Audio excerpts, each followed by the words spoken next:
Alright, today I want to give you a sort of a brief, high-level sort of look at how a brain does stuff, right, using neuronal circuits. And to do that, we're going to talk a little bit about the action potential first, but not go into the detail that we will in a few days. And hopefully this will start to bridge. We've learned about neuroanatomy, learned about the cells, and now we're going to sort of figure out how those cells do stuff to start building up to how do they perform functions, like how do we know that what the auditory cortex does, right, as we build back to neuroanatomy. So let's talk briefly about the action potential. If you've learned about it before, you've probably seen a graph like this on the right before. This is looking at time with voltage on the y-axis. And you can see that as an action potential happens, you get this great spike increase in voltage that comes right back down over the course of about a millisecond, right?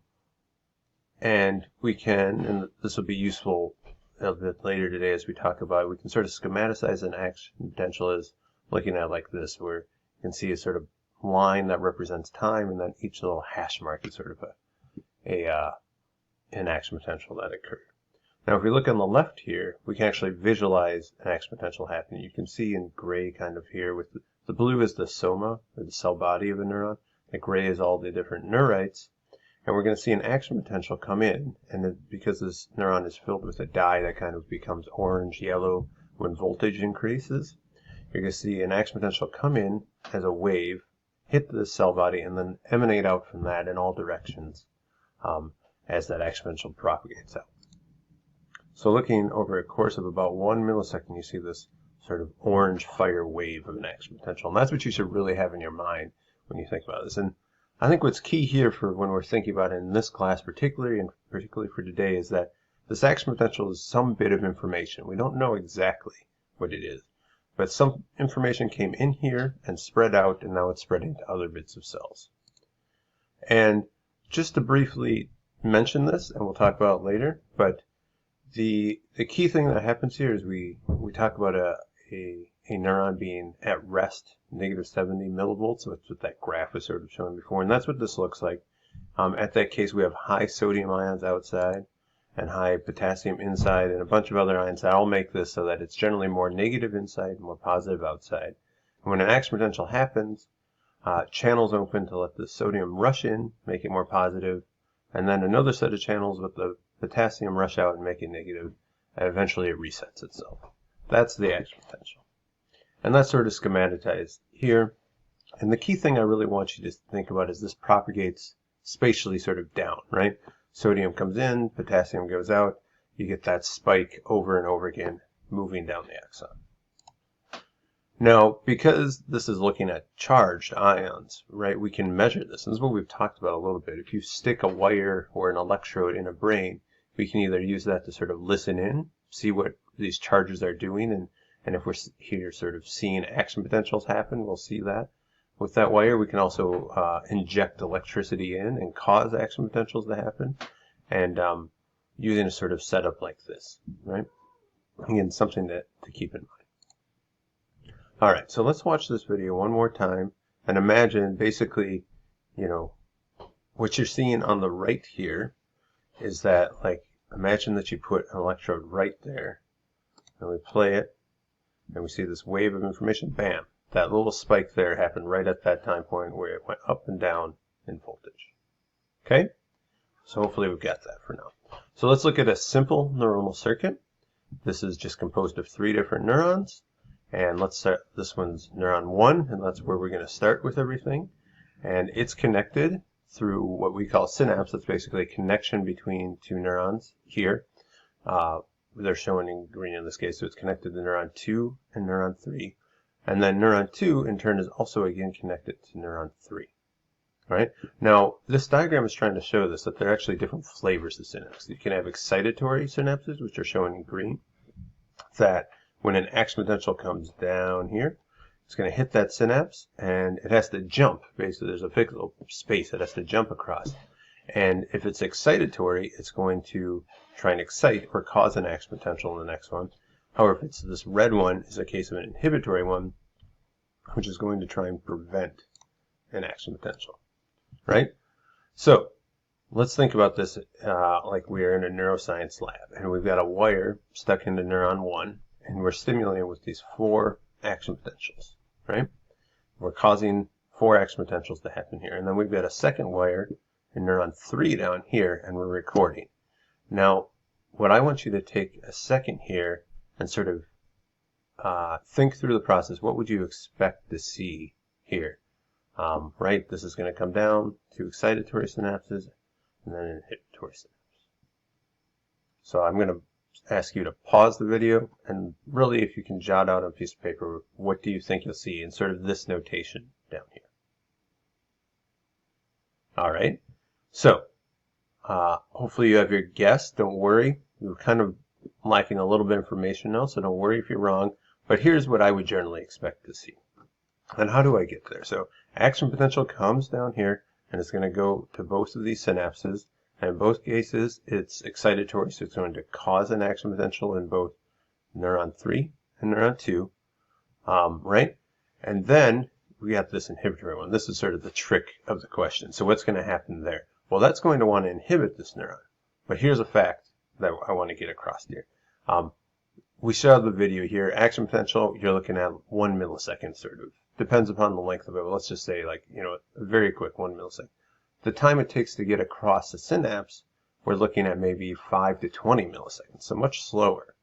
So what I would expect, and how we get this, is that what you have is action potential comes down, gets through here, and then it causes an action potential in this neuron 3.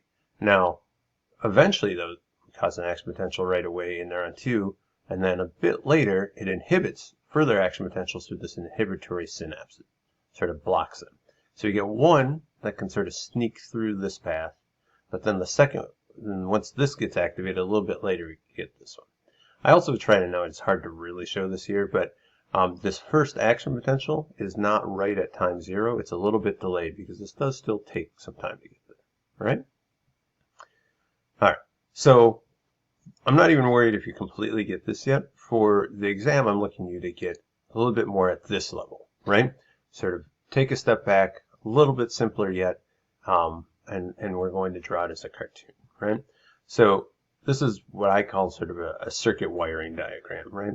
And in this case, we've got 3 neurons. Neuron A and B provide input to neuron X, right? And we always want to know what's happening in neuron X in these cases, right?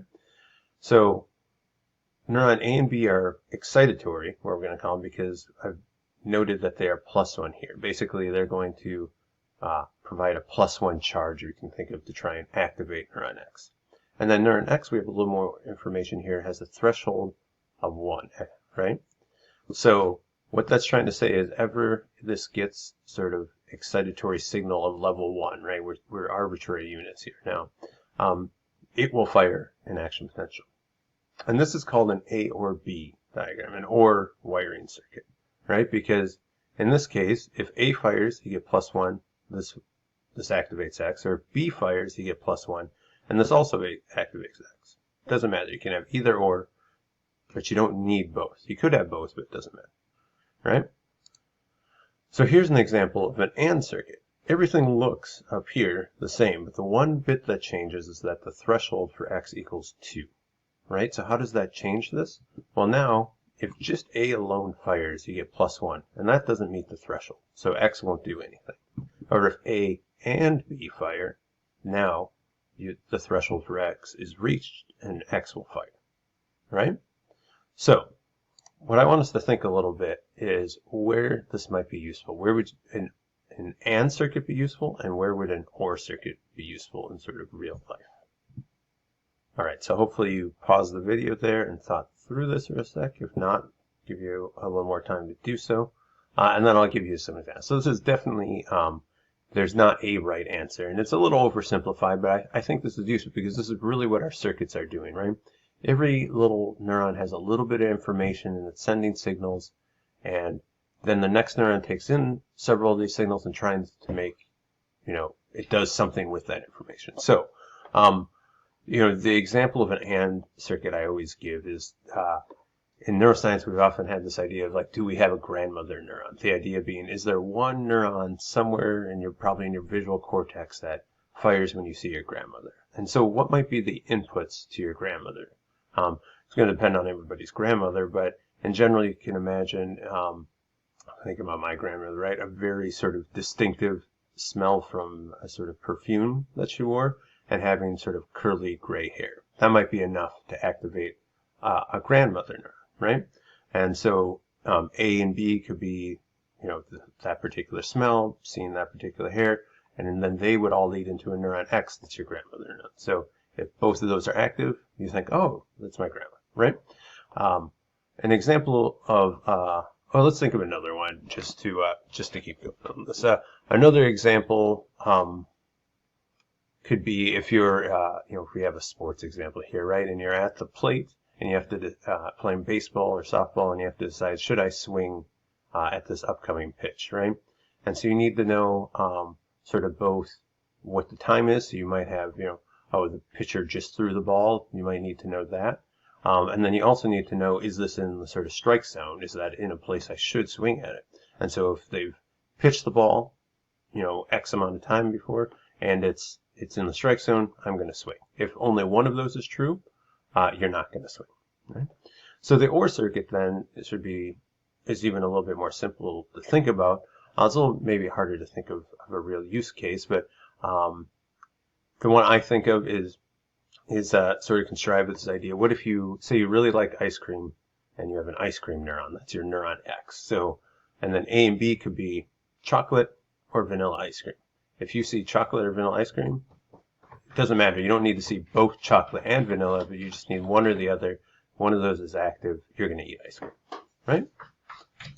All right, so let's take this one step further and talk about a wiring diagram that looks like this, one that I call A and B, if not C, right? So this looks quite a bit like the A and B diagram we had earlier, but now we have the addition of C here. And C is different because it's an inhibitory neuron.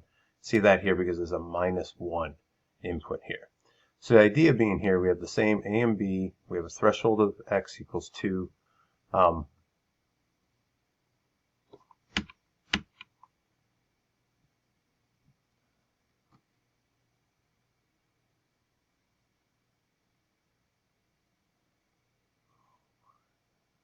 All right, sorry about that. And then we have threshold of X equals 2. And now we have this C neuron that's negative and it's inhibitory. So it's going to have a -1 here. So in this case, to reach 2, we need both A and B to fire again. However, if at any point C fires, this isn't hard math, 1 + 1 = 2. But if you subtract anything, you're going to drop below that threshold and now X won't fire. So think about this then. When would this circuit be useful? Right? So pause the video a second to do that. All right, so I'll give you an example. I think if we come back, and we can almost reuse ice cream in a separate different way. Let's imagine that A and B are different sort of aspects that help you, right? So you really like ice cream in a cone. So A tells you that it's ice cream, B sees that it's a cone, so you want to eat that. But now what if you happen to really hate sprinkles, right, on your ice cream? And so C, if C is like responding to seeing sprinkles, oh, it doesn't matter. I see ice cream in a cone, that's good, I like that, but oh, sprinkles, X isn't going to be active, you're not going to eat that ice cream, right? Or even more so to sort of base manner, you can imagine C might stop you from doing something dangerous. Like what if that was, oh, that's not sprinkles, that's like rancid ice cream actually, right? So you wouldn't want to eat that, right? So you can imagine how these work, and you can start to, I hope, to imagine sort of how you would pile these more and more on top, right? If we go back to that grandmother neuron, it certainly isn't going to have just 2 inputs of a particular smell and hair. There's going to be a whole lot of features piled in there. But this, I think, works to help us start thinking about it for now.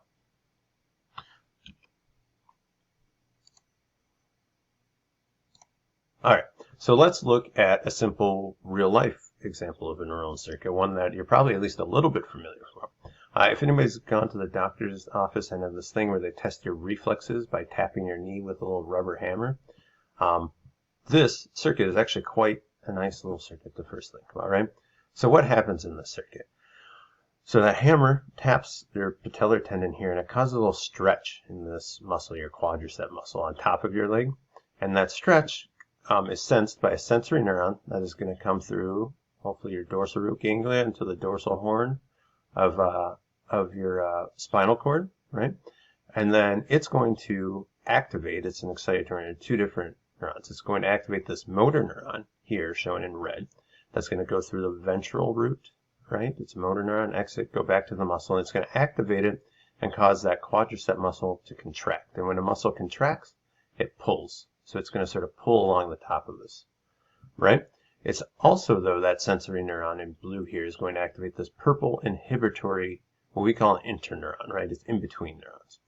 And so that is going to inhibit this pink motor neuron that's again going to go up through the ventral root to your hamstring, right? The muscle at the back of your leg. And that's going to be inhibited and cause this muscle to relax. So what's the net like that we see? The top muscle contracts and pulls at your leg. The bottom muscle relaxes and sort of lets it go, and you kick forward. That's the circuit. This whole circuit doesn't even go to your brain. I mean, it sort of does, but like to cause this to happen that quickly, it goes very quickly just to your spinal cord and back, and that causes you, right, to kick out. Because what it doesn't want to happen is something to pull so hard on this that it sort of rips it apart, I think is the idea. Right? So I always think that's exciting at this point in the class where you can hopefully start to see turn of like how this all could work together. All right, I'm going to show this last one. We're going to leave on a bit of a cliffhanger because I think this is a super interesting circuit, but I'm not going to tell you how it works just yet. We're going to talk about that next class. I do want to explain sort of up front what's happening there and hoping that you can sort of let this think about this, right? So the key here, and I've blocked off what's happening to the right, is that we have these two excitatory neurons shown in sort of orangish, yellowish, gold, I don't know, whatever this color is, right? And we want to know what their output is here. It's sort of missing here, right? But what's coming out of them, right? They're both receiving inputs of continuous action potentials going into both this one and this one, right? There's two of them. And so what happens here? These are both excitatory. So then they send an excitatory signal this way. That's the one we're curious about. But they also send one here to an inhibitory neuron, right? Now this inhibitory neuron then sends a signal to turn off the opposite excitatory neuron. It also curiously sends a signal to turn off itself.